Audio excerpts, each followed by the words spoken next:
Tahukah kalian kalau dulu ada rumah sakit yang biaya pengobatannya gratis? Iya, gratis. Tapi kalau sekedar bicara gratis, rumah sakit sekarang pun sudah banyak yang gratis. Tapi, adakah di zaman sekarang rumah sakit yang memberikan pasiennya hadiah ketika selesai berobat? Bahkan, hadiahnya itu bisa berupa uang. Sampai saat ini, saya belum menemukan rumah sakit yang seperti itu. Namun, perlu kalian ketahui bahwa dahulu ada rumah sakit yang gratis, kemudian memberikan pasiennya hadiah ketika selesai berobat, baik berupa pakaian, makanan, bahkan hingga sejumlah uang. Dan rumah sakit itu disebut dengan Bimaristan. Pada zaman kebesaran Islam dahulu, Islam banyak mendirikan fasilitas-fasilitas yang luar biasa. Di antaranya dalam fasilitas kesehatan, ada rumah sakit yang disebut Bimaristan. Bimaristan merupakan sebuah rumah sakit yang luar biasa, dibangun pada masa Khalifah Umayyah Al-Walid bin Abdul Malik di Damaskus, Irak pada tahun 88 Hijriah. Bimaristan ini tidak hanya berfungsi untuk mengobati orang sakit, tetapi juga berfungsi sebagai lembaga pendidikan ilmu kedokteran. Hal yang menarik dari rumah sakit ini selain biaya pengobatannya yang gratis adalah rumah sakit ini juga memberikan hadiah ke pasiennya ketika selesai berobat. Hal itu didasari atas suatu pemikiran yang menurut saya logik. Jadi, ketika seseorang sakit kemudian sampai dirawat inap, tentu pasien tersebut tidak bisa mencari nafkah. Yang mungkin saja pasien tersebut merupakan seorang suami yang tentu juga harus memberikan nafkah kepada keluarganya. Nah, dari hal itu, maka pemberian hadiah itu sebagai bentuk kompensasi karena ketika sakit pasien tersebut tidak dapat mencari nafkah, yang dimana nanti uang tersebut juga akan diberikan kepada keluarganya. Hal yang unik lagi ialah kalau kalian mengira rumah sakit ini gratis hanya untuk orang-orang yang tidak mampu, kalian salah, karena nyatanya rumah sakit ini gratis untuk semua kalangan dan semua golongan. Tidak melihat status sosial pasiennya, agama pasiennya, pekerjaan pasiennya, ataupun ras dan suku pasiennya, karena begitulah nilai keadilan bagi mereka. Hal itu berbanding terbalik di zaman sekarang, di mana rumah sakit gratis hanya diprioritaskan untuk orang-orang yang kurang mampu, walaupun itu juga tidak salah sebenarnya. Dan yang lebih ironinya lagi, biasanya pelayanan rumah sakit yang gratis itu terbilang biasa saja, atau mungkin sangat kurang. Pemirsa, seorang pasien yang menjalani perawatan di Rumah Sakit Umum Saweri Gading, Kota Palopo, Sulawesi Selatan mengaku kecewa dengan pelayanan rumah sakit.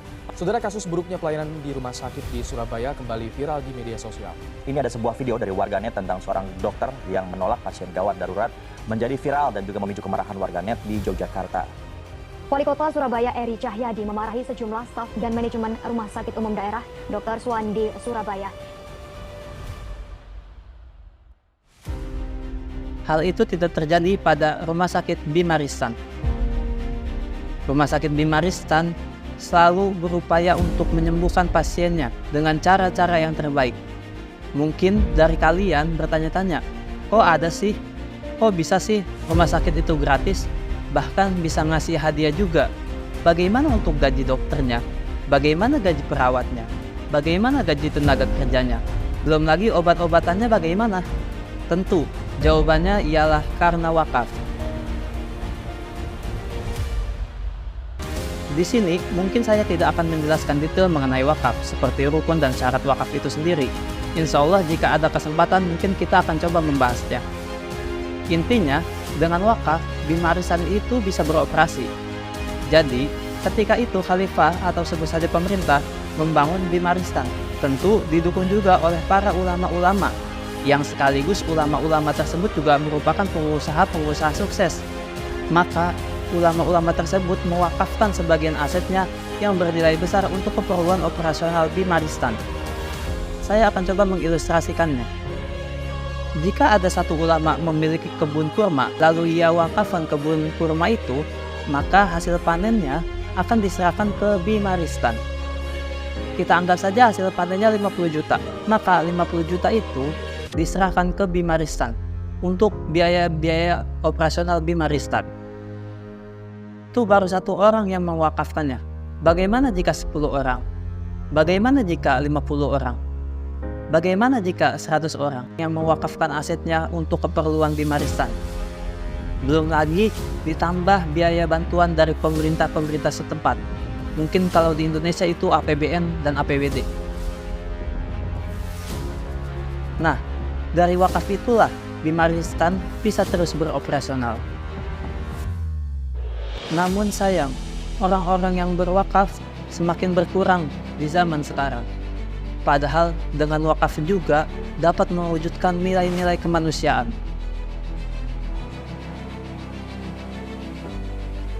Oh iya, kalau kalian mengira Bimaristan hanya berada di Damaskus, maka kalian salah lagi. Nyatanya, Bimaristan tidak hanya berada di Damaskus.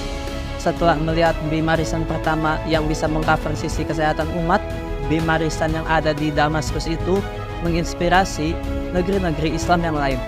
Contohnya ada Bimaristan yang dibangun di Mesir, dibangun oleh Ahmad bin Tulun. Ada juga di Baghdad, yaitu Bimaristan Adudi, yang dibangun oleh Daulah bin Buai. Dan masih banyak lagi Bimaristan yang lainnya yang ada di negeri-negeri Islam, seperti negeri Maroko, Andalusia, dan Turki Utsmani.